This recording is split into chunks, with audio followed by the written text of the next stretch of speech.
Before the pandemic began, I was in the worst shape of my life. I would look at myself in the mirror and just absolutely be disgusted at the shape I allowed myself to get into. But thanks to the encouragement of some important people in my life, thanks to some love, and thanks to meeting people like today's guest, I got on a program of getting healthier.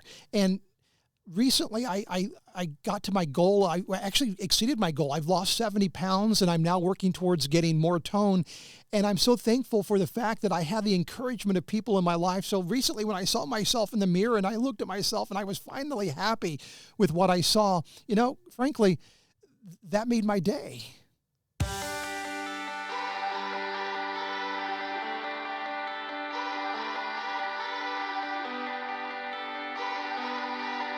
And we welcome you to the podcast, That Made My Day. It's a Corbin Cast Network podcast. We are here to encourage you to overcome your obstacles and get stronger and better. And I know it's kind of become a cliche, to live your better life, but that's what I want to encourage you to do, to live your best life, to get stronger and better.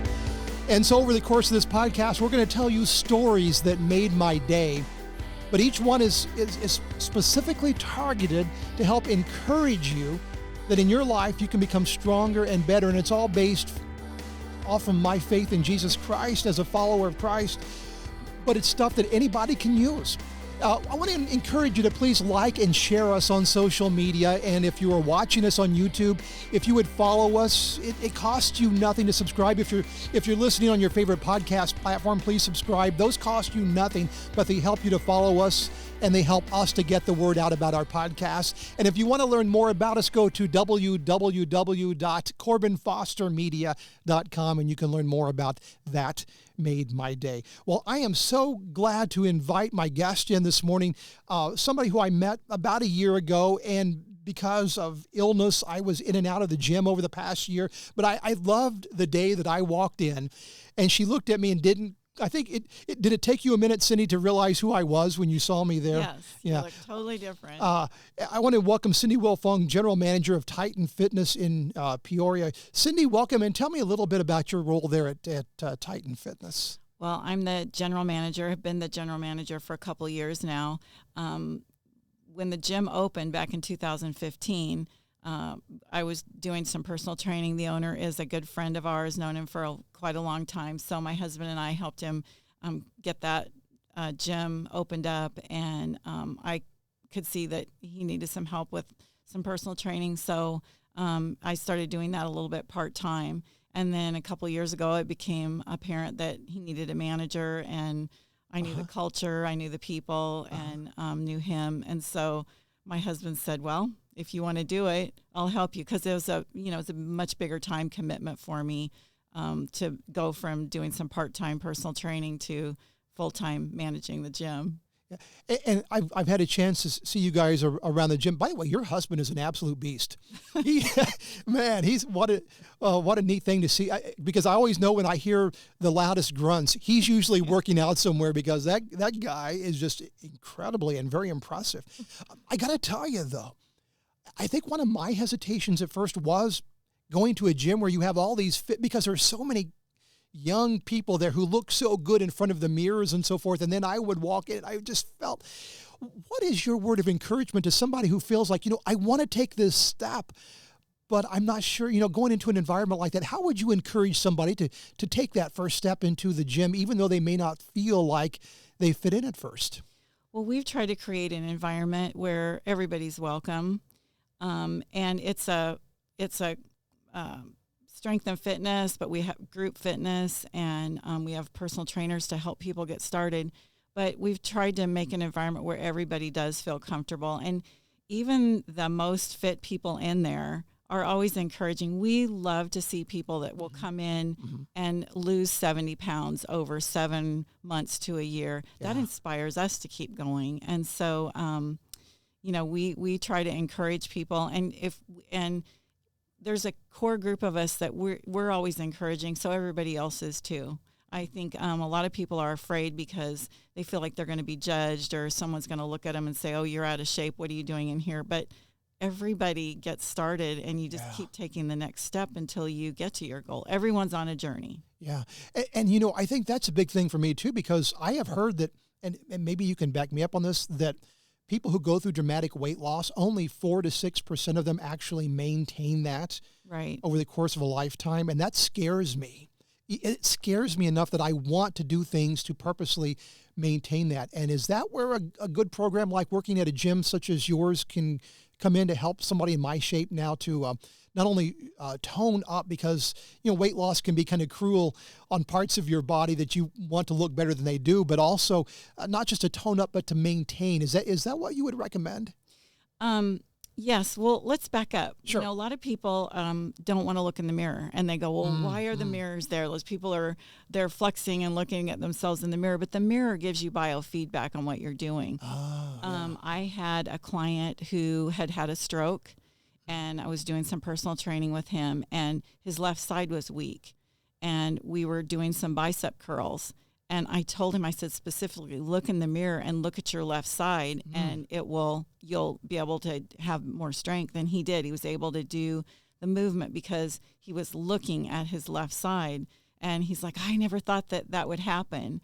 But the mirrors are there for biofeedback, for you to be able to see what you're doing and have correct form. Interesting. Okay. Yep. So, and that's one of the things I've had to learn too, is to not be intimidated so much by the environment, but to focus on the fact that I'm there for a reason. Right. And I'm at the same point that many of those people were at one point in their journey as well. And as a result, I've never had anybody say a word to me or make me feel uncomfortable. I realized it was only in my head. And Cindy, I think that's, for me, the important thing. When people ask me, how do you do it? The first thing that had to happen was a transformation of mind. Do you agree with that? Is that really the first step? Yes. Weight loss, strength training, fitness begins with a picture, your imagination. How do you want to look? Or it all starts mentally, and then the physical follows. And people are encouraging, and most people, if you ask them, hey, can you show me why you're doing that? Or they'll answer your question. And I think getting a personal trainer is really important. That's one thing you did. You came in, and we set you up with a personal trainer, and you trusted him. You trusted him to get you started properly, and then just keep you moving on to the next step. Right. So it wasn't overwhelming. You weren't in there looking around and not knowing what to do. You had a specific thing that you were going to come in and do. You were going to meet with your trainer. And so it brought the bigness down to just you and him.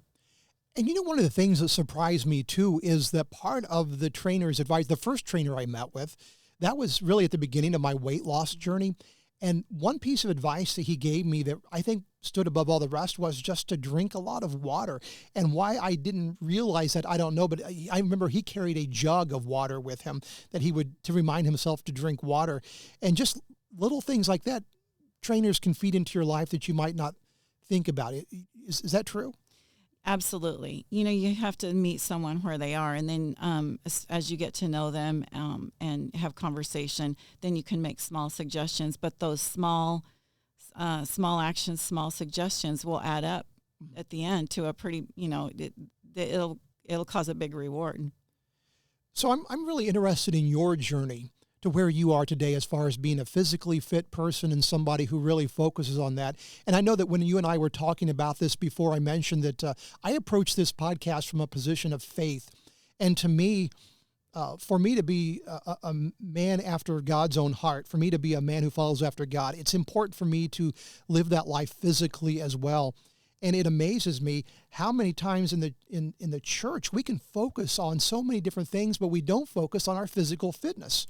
Right. And that just feels absolutely wrong to me, because when we feel good in our body and when we're strong and when we're healthy, our mentality and our social wellness, even our financial wellness, all those things feed into that. Tell me a little bit about your journey to getting where you are today.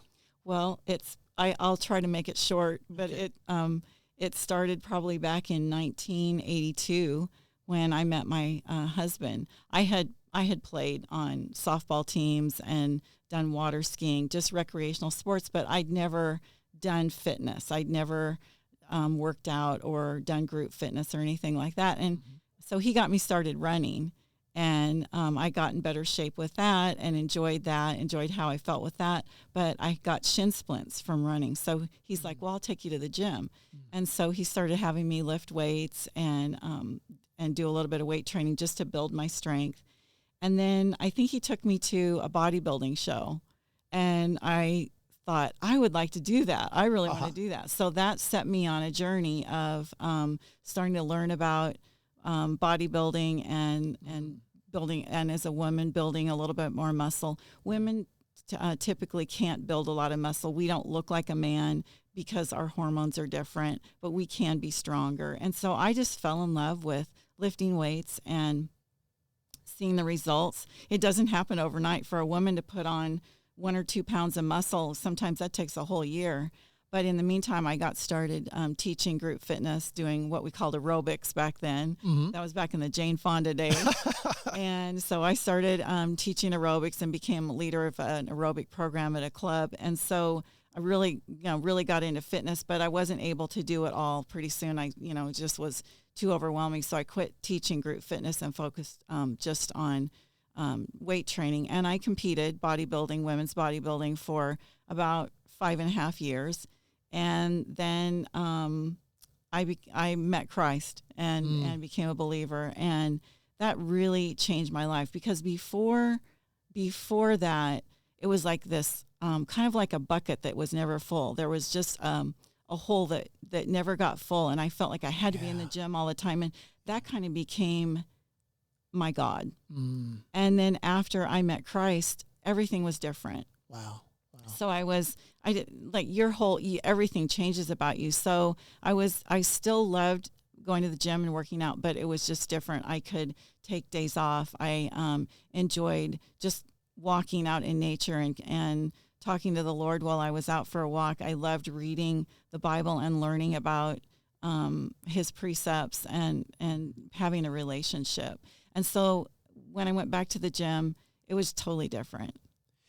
And I wonder I want to do a podcast on this issue someday too, and that is the issue of rest. But once you introduce faith into the journey and you realize that God intended for us to rest as well, yes. Is that the point at which your faith helps you to understand that not only is your journey about working hard and pushing yourself and going to that next level, but also to know when it's appropriate to rest? Does faith introduce that element? Absolutely. And just the act of praying, you're relaxing your mind, your breathing is slowed. And so, the Lord was pretty smart when he created us and created rest days and created rest for the land. And because that's all really important, rest and recovery to moving forward. When you work all the time, something's going to break. So, one of the things in my early conversations with Cindy, I discovered that she was a person of faith as well. And that kind of encourages me as well, especially when I'm on such a significant journey in my life, to know that there was also that common denominator between us. But for anybody who's out there who is listening to this today and they're having that difficulty taking that first step towards physical fitness, and I get that because it's so easy to become complacent or just to say, well, and you hear this a lot, especially on social media, well, accept me as I am. And usually, to me, that's almost a cry to say, I'm not happy with who I am either, but if you will accept me as I am, that will help me feel better about this mess that I've gotten myself into.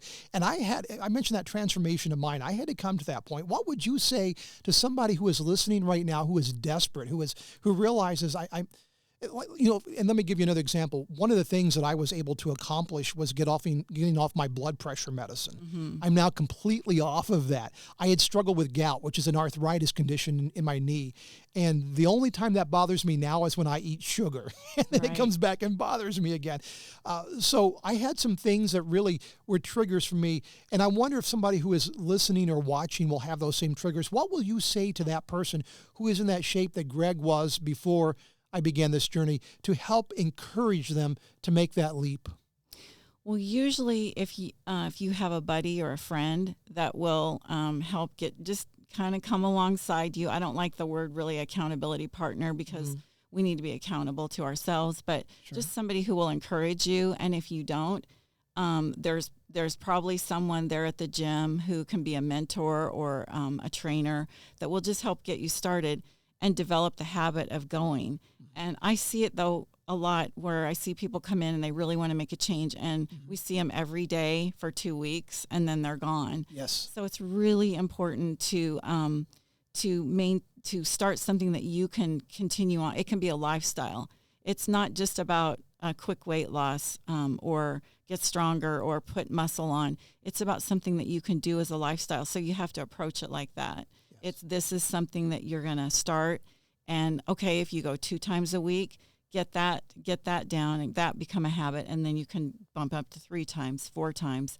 And so it's a slow process, but consistency wins out over intensity every time.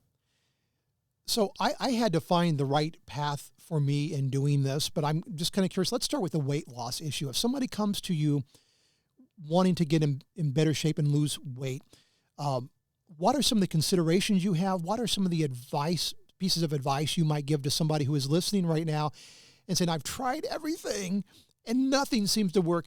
I'll bet you would have something to say to that person. Well, I did, prior to managing the gym, I did do weight loss coaching. And probably the most important thing for someone is to start logging what they are eating. It's not going to be graded. It's just for you, but it's kind of like trying to climb out of the hole of being in debt. Unless you're tracking what you're spending on, you can't cut back on anything. Sure. So it's just going out and you don't know where it's going. And it's the same with eating. Because of our busy lifestyles and the availability of so much fast food, it's really easy to just grab something and eat it and not even realize, what you're eating, and learning about the macronutrients and really eating for nutrition. So when someone wants to lose weight, I usually have a conversation with them about what they are eating, and then try to introduce some better things that, okay, if you're eating this, how about if we try this instead? Because just a lot of people don't even know what they're doing. And so if we can get them to just take a look at maybe 3 days of what they eat, and regular 3 days, and then make some suggestions on how they could nutritionally make that better, then they feel better and they're losing weight. And so that's that biofeedback that helps them keep going. Wow. And for you, it was drink more water. Well, drinking more water keeps you full, hydrated. You feel better. You're more alert. Your cells are getting more of what they need. So that's just a really small thing you can do. Yeah. And in case the listeners are wondering, and I hesitate to mention this because I was never crazy about the fad diets, and I realized the problems with them. But as I did my research, I realized that there were a lot of elements of keto that worked for me because, for one thing, I needed to keep my creativity levels up for my job. And keto really, I think, is good for helping you keep the creativity levels up. And I'm sorry if I don't know how you feel about keto, but I'm just kind of curious, what is your take on the so-called fad diets? What, is it an individualized thing? What do you think? Well, a fad diet is a diet. And like I said, it needs to be something that can be a lifestyle. And to lose weight, yes, you do need to have your body in a bit of a deficit. But if it's too much, you're not going to stay with it. Right. So it's a little bit finding what works best for you. I like to talk to my clients about, if they eat a meal, how do they feel an hour later?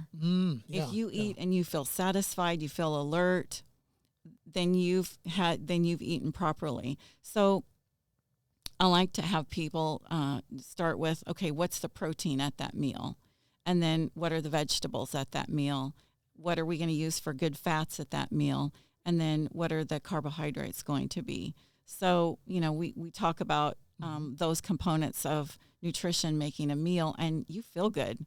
Wow. And most people, some respond to keto really well. Other people who are more active and maybe their fitness level is a little bit different and they're working out harder, maybe keto doesn't work as well for them. They may need a little bit more protein, because a true keto diet is moderate protein, low to moderate protein and higher fat.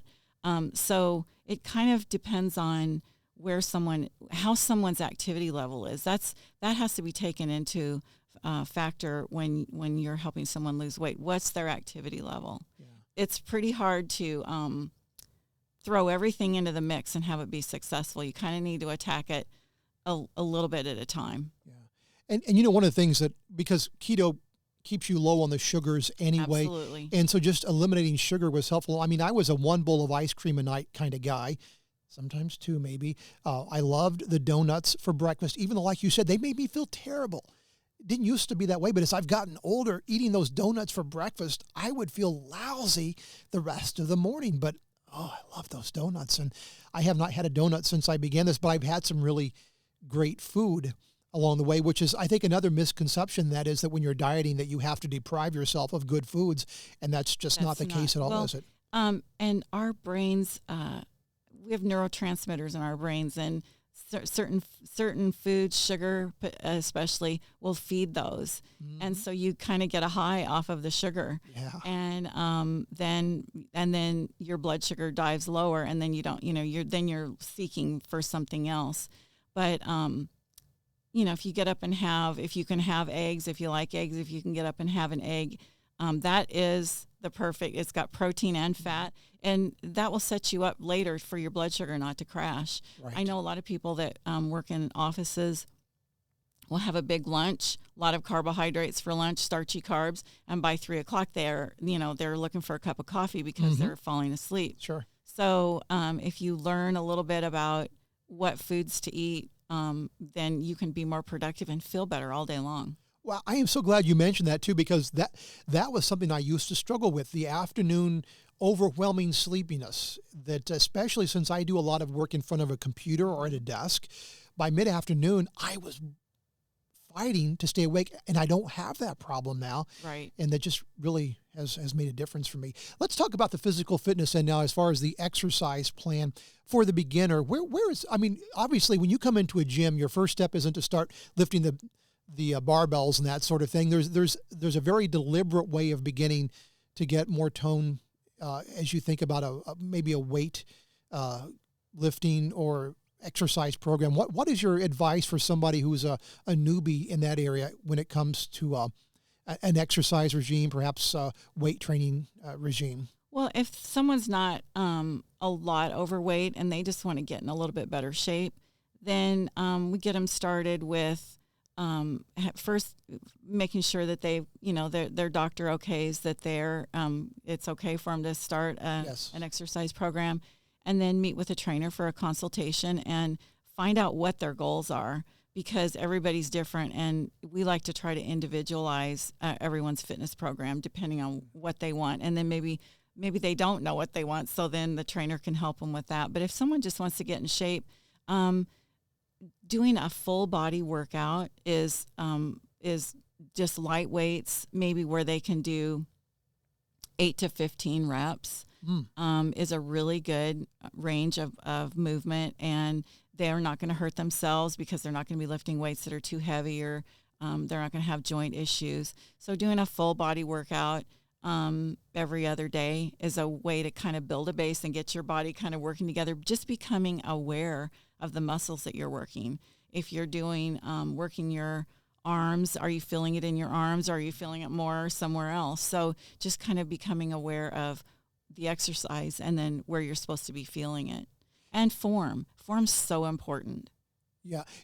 By the way, shout out to Noah, who helped me set up my current program. And one of the things that surprised me is that he, said 30 to 40 minutes every other day. I thought I was in for, I was going to have to work for hours and hours on this thing, but really it's just a matter of, like you said, doing the repetition. And so we might have some myths about the time commitment. I mean, there's a time commitment, but it may not be nearly as radical as you might think it is. Right, absolutely. Yeah. Even today, I've been lifting weights and working out since 1983 probably. Okay. And I don't spend much longer than an hour at a time lifting, and then I might do 20 minutes of some treadmill or bicycle or something afterwards, if that's a day that I've devoted for lifting weights. And then, maybe on a recovery day, I might do some yoga, some stretching, So you don't have to spend hours in the gym.